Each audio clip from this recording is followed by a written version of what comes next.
এমন অনেক মানুষ আছেন যারা আমাকে ভগবানের পরিভাষা জানতে চান, যে ভগবান আসলে কি, তিনি কেমন।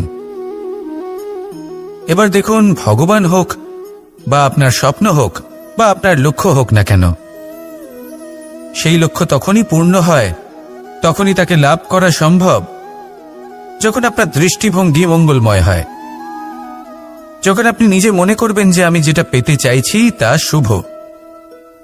উদাহরণস্বরূপ, কোনো পাখিকে দেখুন, সে গাছের ডালে বসে এবং সেখানেই বিশ্রাম করে, কিন্তু পড়ে না। কেন? কারণ ওর বিশ্বাস যে যে শাখার উপরে ও বসে আছে সেটাই হলো ওর বাসস্থান।